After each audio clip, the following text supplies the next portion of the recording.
Hello everyone, आज के video में हम पढ़ने वाले हैं 11th स्टैंडर्ड का बायोलॉजी का फर्स्ट चैप्टर जो कि है द लिविंग वर्ल्ड। चलिए शुरू करते हैं। हम इसके टॉपिक्स देखते हैं, चैप्टर्स में कौन कौन से टॉपिक्स हैं। तो पहला है इंट्रोडक्शन, दूसरा है बेसिक प्रिंसिपल ऑफ लाइफ, ठीक है, तीसरा हेर्बेरियम, चौथा botanical garden, fifth museum, sixth zoological park and seven क्या है बायोडाइवर्सिटी पार्क। और कुछ की पॉइंट्स हैं जो हम देखेंगे, ठीक है। ये 7 टॉपिक्स हैं इस चैप्टर्स में। बट इस वीडियो में हम 2 टॉपिक्स पढ़ने वाले हैं। तो टॉपिक कौन कौन से होंगे? वो होगा इंट्रोडक्शन पार्ट करने वाले हैं, बेसिक प्रिंसिपल ऑफ लाइफ, ये 2 टॉपिक को हम लोग देखेंगे इस वीडियो के अंदर, ठीक है। चलिए शुरू करते हैं। Planet earth is made up of abiotic and biotic components. जो हमारा अर्थ है ना, वो 2 कंपोनेंट से बना हुआ है, एक तो बायोटिक, दूसरा अबायोटिक कंपोनेंट। तो ये बायोटिक अबायोटिक कंपोनेंट क्या होता है आपको पता होगा। अबायोटिक नॉन लिविंग थिंग्स को बोलते हैं और बायोटिक किसको बोलते हैं? लिविंग थिंग्स को बोलते हैं। जो हमारा ये अर्थ है ना, वो किससे बना हुआ है? बायोटिक और अबायोटिक कंपोनेंट से बना हुआ है। इसमें 2 ही चीजें क्या कौन से हैं? ये तो लिविंग थिंग है या तो एक नॉन लिविंग थिंग है। 2 ही चीजें कौन कौन से? Living things and non living things. हमारे अर्थ में 2 चीजें कौन कौन से? Living things and non living things. Living things में क्या क्या है? इंसान है, जानवर है, वायरस है, बैक्टीरिया है, फंगस है, सब क्या है? ये सब लिविंग थिंग्स है, इसके हमारे अर्थ में हमें दिखेंगे। और नॉन लिविंग थिंग्स में क्या है? मिट्टी है, पानी है, हवा है, लाइट है, मिनरल्स है, ये सारी चीज़ें क्या है? नॉन लिविंग थिंग्स है। तो अर्थ में 2 चीज़ें हैं। इंसान की लाइफ को कंफर्टेबल बनाने के लिए हमें क्या लगता है? नॉन लिविंग थिंग्स लगती हैं हमारी लाइफ को कंफर्टेबल बनाने के लिए, और जिंदा रहने के लिए भी लगता है। कैसे लगता है जिंदा रहने के लिए? जो पानी है वो क्या है? नॉन लिविंग थिंग्स है। हमें जिंदा रहने के लिए सबसे ज़्यादा जरूरत किसकी पड़ती है? पानी की। पानी क्या है? नॉन लिविंग थिंग है। हवा की जरूरत लगती है, हवा क्या है? नॉन लिविंग थिंग्स है। लाइट लगता है हमें दिखने के लिए, वो क्या है? नॉन लिविंग थिंग्स है। ये बहुत सारी चीज़ें जो हमें जिंदा रहने के लिए लगता है, हमारे यूजेस के लिए लगता है, वो कौन से होते हैं? नॉन लिविंग थिंग्स होते हैं। अर्थ में 2 चीज़ें, लिविंग थिंग्स, एक तो नॉन लिविंग थिंग्स। जो लिविंग थिंग्स हैं वो कौन कौन से हो सकते हैं? आप अपने घर में बैठे हो, ठीक है, रूम में बैठे होंगे, हॉल में बैठे होंगे, कहीं भी बैठे होंगे, आपके घर में कोई विंडो होगा, आप अपने विंडो से बाहर जाके देखिए आपको क्या दिखता है। आपको क्या दिख सकता है? आपको दिखे में भी कोई बच्चा खेल रहा है, झाड़ दिखे, या फिर आपको दिख सकता है कि कोई डॉग है, कोई कैट है, कोई मॉस्किटोज दिख सकते हैं, मे बी बैक्टीरिया दिख सकते हैं। तो कुछ चीज़ें आपको ऐसे दिख सकते हैं, वो सारे क्या है? वो सारे लिविंग थिंग्स हैं। आपको अंकल दिख सकते हैं, बातें कर रहे हो, अंकल गाड़ी चला रहे हो, आपको आंटी दिख सकती हैं जो भाजी खरीद रही हूँ, या फिर बातें कर रही हूँ, गॉसिप कर रही हूँ। तो ये सारी चीज़ें क्या है? ये सारी चीज़ें क्या है? लिविंग थिंग्स है। अब आप देखिए अपने आसपास को और क्या दिख रहा है आपको? शायद क्या दिख सकता है? मिट्टी दिख सकता है, पानी दिख सकता है, हवा फील हो सकता है, आपको बाइसाइकिल दिख सकता है, आपको पत्थर दिख सकता है, आपको कोई रैपर दिख सकता है, कोई बैनर दिख सकता है। ये सारी चीज़ें क्या है? नॉन लिविंग थिंग्स है। अगर आप ध्यान से सोचिए तो आपके अगल बगल आपको आसपास में 2 ही चीजें मिलेंगी, या तो वो नॉन लिविंग थिंग होगा या तो लिविंग थिंग होगा, या तो बायोटिक होगा या तो अबायोटिक होगा। तो हमारा अर्थ है ना, तो 2 ही चीजें हैं, 2 ही चीजें हैं, एक तो अबायोटिक या फिर बायोटिक। अबायोटिक क्या होता है? Non living thing. बायोटिक क्या होता है? Living thing. अर्थ में 2 ही चीजें, अबायोटिक या बायोटिक, जिससे बना हुआ है हमारा अर्थ। अब जो बायोटिक कंपोनेंट होता है वो लिविंग बींग्स होता है, ठीक है। जो बायोटिक होता है क्या होता है? लिविंग बींग्स होता है। हम लोग घर में बैठे हुए हैं, तो हमारे घर में भी मम्मी होंगे, पापा होंगे, भाई बहन, डॉग हो सकता है। ये सारी चीजें क्या है? ये सारी क्या है? लिविंग बींग्स है, लिविंग थिंग्स है, राइट। हम लोग क्यों उन्हें लिविंग बींग्स बोलते हैं और क्यों नॉन लिविंग बींग्स बोलते हैं? हम कैसे पहचानते हैं कि लिविंग थिंग है और ये नॉन लिविंग थिंग है? हम लिविंग थिंग को लिविंग थिंग कैसे बोलते हैं? हम लिविंग थिंग को लिविंग थिंग कैसे बोलते हैं? लिविंग बीइंग कैसे बोलते हैं? और हम लोग कैसे डिफाइन कर सकते हैं कि ये लिविंग थिंग है और नॉन लिविंग थिंग है, नॉन लिविंग थिंग है? हम कैसे पता कर सकते हैं कि क्या लिविंग थिंग है और क्या नॉन लिविंग थिंग है? उसके लिए हमें क्या पढ़ना होगा? ये सारे क्वेश्चन के आंसर हमें इस चैप्टर में मिलने वाला है, इस टॉपिक में मिलेगा। टॉपिक का नाम है the basic principle of life. इस टॉपिक में हमें इस सारे क्वेश्चन का आंसर मिलेगा। ये पढ़ने के बाद हम इजीली बता सकते हैं कि हम कैसे डिफर कर सकते हैं लिविंग थिंग को और नॉन लिविंग थिंग को। बचपन में हमने पढ़ा है, 3rd स्टैंडर्ड में हमें पता है कि जो चल सकता है वो लिविंग बीइंग्स है, जो नहीं चल सकता वो नॉन लिविंग थिंग है। फॉर एन एग्जाम्पल, मतलब हमने पढ़ा यही है कि जो चल सकता है क्या होता है? वो लिविंग थिंग है जो नहीं चल सकता, क्या है वो नॉन लिविंग थिंग है। जो पेड़ है वो चल तो नहीं सकता, लेकिन हमें पता है कि वो लिविंग थिंग है। सो कैसे वो लिविंग थिंग है? जो कुर्सी है वो तो नहीं चल सकती, वो भी नहीं चल सकती, तो कैसे वो नॉन लिविंग थिंग है? तो रीजन क्या है उसका? सो ये चैप्टर में हम देखेंगे। चलिए शुरू करते हैं। देखेंगे बेसिक प्रिंसिपल ऑफ लाइफ। तो इसकी के अंदर हमारे सारे सवालों का जवाब है। हम इसे पढ़ने के बाद डिफर कर सकते हैं कि लिविंग बींग्स को लिविंग बींग्स क्यों कहते हैं और नॉन लिविंग थिंग्स को नॉन लिविंग थिंग्स क्यों कहते हैं, उसका साइंटिफिक रीजन क्या है।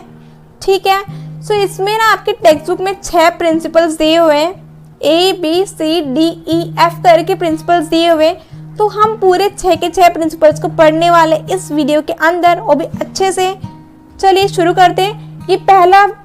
ये जो है ना पहला प्रिंसिपल है, इसमें क्या बोला है? The living beings ones produce new born has to survive.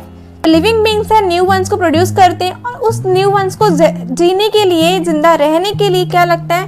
Energy लगता है। हमारे जो न्यू वंस होते हैं, हमें जिंदा रहने के लिए क्या लगता है? एनर्जी लगता है। सारे लिविंग थिंग्स को जिंदा रहने के लिए क्या लगता है? एनर्जी लगता है। सारे लिविंग थिंग्स को जिंदा रहने के लिए क्या लगता है? एनर्जी लगता है।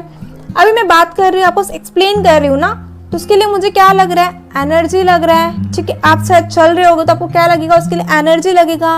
पढ़ने के लिए क्या लगता है? एनर्जी लगता है। सांसें लेते हैं हम लोग, रेस्पिरेशन, उसके लिए क्या लगता है? एनर्जी लगता है। सर्कुलेशन जो हमारी बॉडी में होता है, उसके लिए हमें क्या लगता है? एनर्जी लगता है। हमें हर एक काम करने के लिए क्या लगता है? एनर्जी लगता है। और कुछ केमिकल मॉलिक्यूल्स। अभी केमिकल मॉलिक्यूल्स क्या है? आपको केमिकल मॉलिक्यूल्स क्या है पता होंगे? क्या है केमिकल मॉलिक्यूल्स? आपने पढ़ा होगा केमिकल मॉलिक्यूल्स के बारे में। कार्बोहाइड्रेट्स, प्रोटीन, लिपिड, फैट्स, ये सब क्या है? केमिकल मॉलिक्यूल्स है। इससे हमें क्या मिलता है? एनर्जी मिलता है। इससे हमें क्या मिलेगा? एनर्जी मिलेगा। जो फूड होता है ना, फूड से हमें क्या मिलता है? ये केमिकल मॉलिक्यूल्स मिलता है। और केमिकल मॉलिक्यूल्स से हमें क्या मिलता है? एनर्जी मिलता है। ठीक है, एनर्जी के लिए हमें क्या करना पड़ता है? मेटाबॉलिज्म को परफॉर्म करना पड़ता है। अभी मेटाबॉलिज्म क्या होता है? मेटाबॉलिज्म क्या है? मेटाबॉलिज्म वो होता है ना, व्हाट इज मेटाबॉलिज्म? मेटाबॉलिज्म क्या है? मेटाबॉलिज्म वो होता है जो फूड को एनर्जी में कन्वर्ट करे। जो क्या करे? फूड को एनर्जी में कन्वर्ट करे। The process of making and breaking down glucose, एक वैसा प्रोसेस जो कि ग्लूकोज को तोड़ता भी है और बनाता भी है। Making and breaking of glucose. ठीक है, metabolism is breaking of molecules, catabolism, and making of new molecules, anabolism. So metabolism क्या होता है? इसमें मॉलिक्यूल्स को तोड़ते हैं, उसे हम बोलते हैं कैटाबॉलिज्म, और नए मॉलिक्यूल्स को बनाते हैं, एनाबॉलिज्म। मेटाबॉलिज्म प्रोसेस में 2 चीजें होती हैं, एक तो होता है ब्रेकिंग ऑफ मॉलिक्यूल्स और एक होता है मेकिंग ऑफ न्यू मॉलिक्यूल्स। जो ब्रेकिंग ऑफ मॉलिक्यूल्स होता है उसे हम बोलते हैं कैटाबॉलिज्म। जो मेकिंग ऑफ न्यू मॉलिक्यूल्स होता है उसे हम बोलते हैं एनाबॉलिज्म। ठीक है, कैटाबॉलिज्म में क्या होता है? मॉलिक्यूल्स को तोड़ते हैं। एनाबॉलिज्म में क्या होता है? नए मॉलिक्यूल्स को बनाते हैं। ठीक है, कैटा ब्रेक मतलब तोड़ना, कैटा मतलब cut, catabolism. Making of new molecules मतलब एनाबॉलिज्म। ठीक है, ये फिगर देखते हैं हम लोग। देखो, catabolism, large molecules are broken down into smaller ones releasing energy. इसमें क्या होता है? इसमें क्या होता है? जो बड़े मॉलिक्यूल्स होते हैं, कार्बोहाइड्रेट्स को भी बड़े मॉलिक्यूल्स है, उसको क्या करता है? तोड़ता है। इसमें क्या होता है? तोड़ते हैं उसको, और तोड़ने से हमें क्या मिलता है? उसे एनर्जी मिलता है। क्या मिलता है? इसमें एनर्जी मिलता है। इसमें एनर्जी को रिलीज करते हैं, एनर्जी मिलता है। मॉलिक्यूल्स को तोड़ के क्या मिलता है? एनर्जी मिलता है। एनाबॉलिज्म में क्या होता है? छोटे छोटे मॉलिक्यूल्स को क्या करते हैं? साथ में लेके आते हैं, असेंबल करते हैं, एक बड़ा मॉलिक्यूल्स बनाते हैं। छोटे छोटे मॉलिक्यूल्स को साथ में लाके एक बड़ा मॉलिक्यूल्स बनाते हैं। वो करने के लिए हमें क्या लगता है? एनर्जी लगता है। वो करने के लिए हमें क्या लगता है? एनर्जी लगता है। उससे क्या होता है? हमारे जो एनर्जी प्रोड्यूस होता है उससे, और उससे क्या होता है? जो हमारे सेल होते हैं ना, उसको रिपेयर करने में भी हेल्प मिलती है। ठीक है, ये हमारा प्रोसेस मेटाबॉलिज्म का। जिंदा रहने के लिए क्या लगता है? हमें मेटाबॉलिज्म प्रोसेस करना जरूरी है। जब तक हम लोग मेटाबॉलिज्म का प्रोसेस कर रहे हैं तब तक हम जिंदा हैं। जब ये प्रोसेस होना बंद हो जाएगा तो हम क्या हो जाएंगे? मर जाएंगे। ठीक है, सेकेंड टॉपिक है फ्रॉम बर्थ। क्या है? फ्रॉम बर्थ, ये सेकेंड टॉपिक है। ठीक है, so be from birth. From birth onwards organism grow start from inside is well orchestrated. इसका मतलब क्या है, जब हम पैदा होते हैं ना तो हम अंदर से ग्रो होने लगते हैं एक ऑर्गेनाइज मैनर में। क्या होता है, एक ऑर्गेनाइज मैनर में। अब ऑर्गेनाइज मैनर का मतलब क्या हुआ, इसका मतलब ये हुआ कि हम आड़ा टेढ़ा ग्रो होते हैं क्या, हम टेढ़े होते हैं क्या। हमारा लेग, एक पैर बहुत लंबा है और एक पैर बहुत छोटा है, एक हाथ ऐसा खंबे जैसा है और एक हाथ छोटू सा है, एक उंगली बड़ी है एक उंगली छोटी है, ऐसा होता है क्या। एक आँख टेढ़ा है तो एक आँख नीचे है, ऐसा होता है कि नहीं। हमारा क्या होता है, सारा क्या है, वेल ऑर्गेनाइज होता है। क्या होता है वो, वेल ऑर्गेनाइज होता है। सेम ही साइज का हाथ होगा, सेम ही साइज का पैर होगा, सब सेम साइज का होगा, सेम तरीके से होगा, ठीक है। कोई भी चीज ऐसे आड़ा टेढ़ा नहीं रहता। क्या होता है, वो अंदर से ग्रो होता है। क्या होता है, ये अंदर से ग्रो होता है लिविंग बींग्स में। अब इसको देखो, इस फिगर को देख सकते हो आप। इसमें क्या है, जो मेंढक है वो क्या है, छोटा सा, फिर ग्रो हुआ, फिर थोड़ा बड़ा हुआ, थोड़ा बड़ा हुआ, थोड़ा बड़ा हुआ और बड़ा हो गया, इतना बड़ा हो गया, ठीक है। ऐसे बड़ा होते गया वो ना, ऐसे बड़ा होता गया। तो इसमें क्या हुआ, ये अंदर से ग्रो हुआ। क्या हुआ, ये ऑर्गेनिज्म अंदर से ग्रो हुआ। अभी देखो इसके आंखें और इसकी ये लेफ्ट साइड का आंख और राइट साइड का क्या है, सेम ही है ना। बड़ा छोटा है क्या, नहीं ना, सेम साइज का है। इसका ये वाला हाथ, वो वाला हाथ कैसा है, सेम साइज का है। तो ये सेम तरीके से ग्रो हुआ है, ऑर्गेनाइज तरीके से ग्रो हुआ है। सो लिविंग थिंग्स में क्या होता है, हम लोग ना अंदर से ग्रो होते हैं। कैसे ग्रो होते हैं, अंदर से ग्रो होते हैं एक ऑर्गेनाइज मैनर में। बट नॉन लिविंग थिंग्स में ऐसा नहीं होता, उसमें क्या होता है, इसका उल्टा होता है। इसका मतलब क्या है, इसका मतलब ये है लोग बाहर से ग्रो होते। क्या करते हैं लोग, बाहर से ग्रो होते, अंदर से ग्रो नहीं होते। अभी सैंड माउंट देखो, ये बड़ा होता है लेकिन कैसे बड़ा होता है, अंदर से होता है क्या, नहीं, ये बाहर से बड़ा होता है, ठीक है। इसमें क्या होता है, एक मिट्टी का लेयर है, उसके बाद दूसरा मिट्टी का लेयर आएगा, तीसरा आएगा, ऐसे करते करते पहाड़ बन जाएगा। ये ग्रो हुआ लेकिन अंदर से हुआ क्या, ये बाहर से ग्रो हुआ। लिविंग बींग्स अंदर से ग्रो होते हैं, नॉन लिविंग बाहर से ग्रो होते हैं। एक और एग्जांपल है बोल्डर्स का। इसका मतलब क्या है, ये भी जो है ये क्या होता है, ये ग्रो होता है लेकिन कैसे होता है, बाहर से होता है, अंदर से ग्रो नहीं होता। तो नॉन लिविंग बींग्स क्या होते हैं, वो बाहर से ग्रो होते हैं और लिविंग बींग्स क्या होते हैं, अंदर से ग्रो होते हैं, ठीक है। सेकेंड प्रिंसिपल है। अब थर्ड प्रिंसिपल देखते हैं हम लोग, एजिंग प्रोसेस। क्या है ये एजिंग प्रोसेस, क्या होता है। तो एजिंग प्रोसेस में क्या होता है, हम लोग ना पहले हम लोग बड़े होते हैं फिर हम लोग घटते जाते हैं। इसमें क्या होता है, उसका उल्टा होता है, पहले हम लोग ग्रो करते हैं फिर हम लोग घटते जाते हैं। इसमें क्या होता है, पहले देखो हम लोग बड़े हो रहे हैं, देखो यहाँ हमारा क्या हो रहा है, डेवलपमेंट हो रहा है, फिर यहाँ पे हम लोग डिक्रीज हो रहे हैं। यहाँ पे हम क्या होते हैं, इसमें क्या होता है हमारे ह्यूमन बींग्स में या फिर लिविंग बींग्स में क्या होता है बताएं, इसमें ना हम लोग पहले ऊपर जाते हैं फिर नीचे आते हैं। क्या होता है, इंक्रीज होते हैं फिर डिक्रीज होते हैं। बाकी इसमें क्या होता है, इंक्रीज ही होते हैं ना। जब एक बार डिक्रीज से ऊपर से नीचे से ऊपर जाते हैं ना, सीढ़ी कैसे होती है, नीचे से ऊपर जाते हैं। पर इसमें क्या होता है, ह्यूमन बींग्स में क्या होता है, लिविंग बींग्स में क्या होता है, हम तो नीचे से ऊपर भी जाते हैं और ऊपर से नीचे भी आते हैं। दोनों हम देखते हैं एक ही जिंदगी में। क्या देखते हैं हम लोग, ऊपर नीचे से ऊपर जाते हैं और ऊपर से नीचे भी आते हैं। बाकी इसमें क्या होता है, नीचे से ऊपर जाते हैं, ठीक है। तो पहले क्या होता है, पहले हम छोटे होते हैं तो हमारा जो काम करने का ग्रोथ होता है, जो हमारा डेवलपमेंट होता है वो बहुत ज़्यादा होता है, बहुत तेज़ी से होता है। क्या होता है, वो बहुत तेज़ी से होता है। तो हम लोग छोटे होते हैं फिर धीरे धीरे बड़े होते हैं, हमारा ग्रोथ और डेवलपमेंट 60 से 70% होता है। उसके बाद हम एडल्ट हो जाते हैं तो हमारा जो ग्रोथ एंड डेवलपमेंट है वो 30 से 40% ही होता है। फिर उससे जब हम लोग और बड़े होते हैं, 40 ईयर्स के होते हैं तो हमारा ग्रोथ कैसे होता है, 10% होता है। फिर हम लोग जब 70 ईयर्स के हो जाते हैं तो हमारा ग्रोथ क्या होता है, 0% भी होता है कभी कभी, ठीक है। इसमें क्या होता है, हम लोग हमेशा ग्रो नहीं कर सकते लाइफ में। ह्यूमन जो लिविंग बींग्स हैं वो हमेशा ग्रो नहीं करते हैं। इसका एक बेस्ट एग्जांपल है अपना हाइट। हमारा जो हाइट है ना वो 18 ईयर्स तक ही बढ़ता है, उससे आगे बढ़ता है कि अगर वो 60 ईयर्स तक बढ़ रहा होता तो हम लोग पहाड़ के इतने लंबे नहीं होते हैं। लेकिन क्या होता है, ये एक सर्टेन एज तक ही बढ़ता है।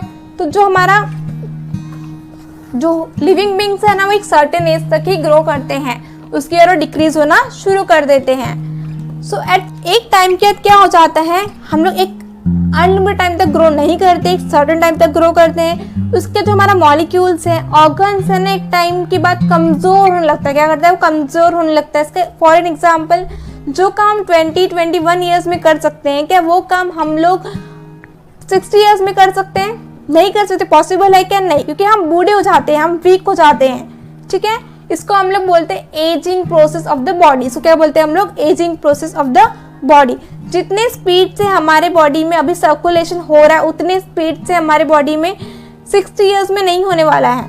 ठीक है, जितने स्पीड से हमारे बॉडी में रेस्पिरेशन हम लोग ले रहे हैं, उतने स्पीड से हम 60 ईयर्स में नहीं ले सकते। इसी को बोलते हैं ageing process of the body. जो हमारे बॉडी के ऑर्गन्स होते हैं ना, वो क्या होते हैं? धीरे धीरे वीक, टाइम के धीरे धीरे वीक होने लग जाते हैं। क्या होते हैं? धीरे धीरे वीक होने लग जाते हैं, फिर खराब हो जाते हैं, फिर मर जाते हैं हम लोग।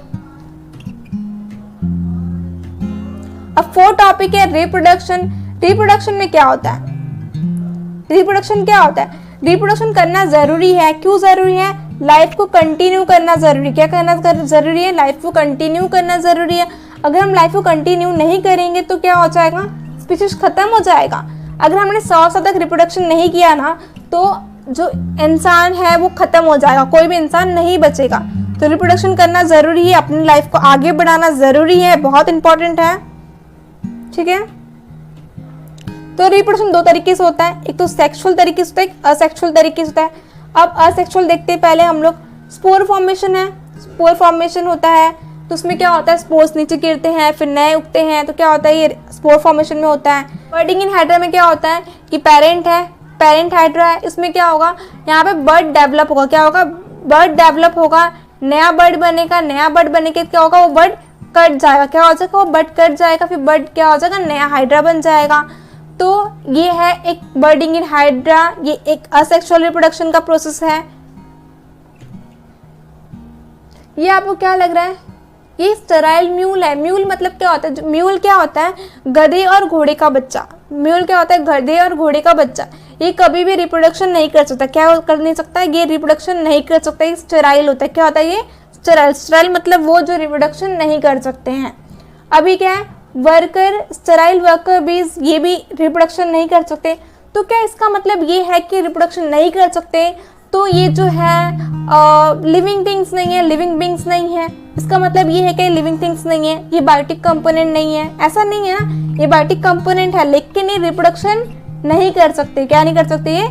तो इसका मतलब ये नहीं कि ये नॉन लिविंग थिंग हो गई, ये लिविंग थिंग ही है। सो इसमें क्या होता है? कुछ कपल्स जो रिप्रोडक्शन नहीं करते, इसका मतलब ये थोड़ी कि वो लिविंग थिंग नहीं है, वो इंसान नहीं, ह्यूमन बींग्स नहीं है, वो नॉन लिविंग थिंग हो गया, ऐसा नहीं है। कुछ होते हैं जो इनफर्टाइल कपल होते हैं। इनफर्टाइल कपल मतलब जो रिप्रोडक्शन नहीं कर सकते किसी इशू के वजह से, तो इसका मतलब ये नहीं है कि वो नॉन लिविंग थिंग है, वो लिविंग थिंग ही है। सो ये एक कैरेक्टरिस्टिक्स है लाइफ का। ठीक है,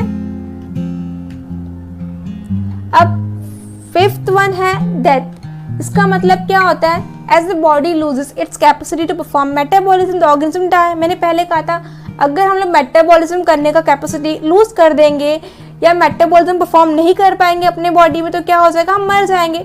अब देखो लिविंग थिंग में क्या होता है? इंसान पैदा होता है और इंसान मरता है। क्या होता है? इंसान पैदा होता है, इंसान मरता है। नॉन लिविंग थिंग में क्या होता है? इंसान पैदा नहीं होता पहली बार, और मरता भी नहीं है। ठीक है, मतलब टूट जाता है, खराब होता है, लेकिन मरता नहीं है। मेटाबॉलिज्म उसमें नहीं होता, उस नॉन लिविंग थिंग्स में। लेकिन इसमें क्या होता है? हमारे से मेटाबॉलिज्म होता है। जब हम लोग मेटाबॉलिज्म करना बंद कर देंगे तो हम लोग क्या हो जाएंगे? मर जाएंगे। 6th वन है F है, उसमें क्या बोले? Any living beings response to thermal, chemical और biological changes in the surrounding. जो लिविंग बींग्स होते हैं ना, वो रिस्पॉन्ड करते, किसका रिस्पॉन्स करते? थर्मल का, केमिकल या बायोलॉजिकल चेंजेस। थर्मल मतलब क्या होगा? अभी हम लोग कोई ठंडी जगह पे चले जाएं तो हमारी बॉडी रिस्पॉन्स करेगी, हमें ठंडी लगेगी, राइट? हमें ठंडी लगेगी, ठंडा फील होगा। अगर हम लोग गर्मी में बैठ जाए, पंखा नहीं चालू करके बैठे, गर्मी बैठे, तो हमें पसीने आएंगे।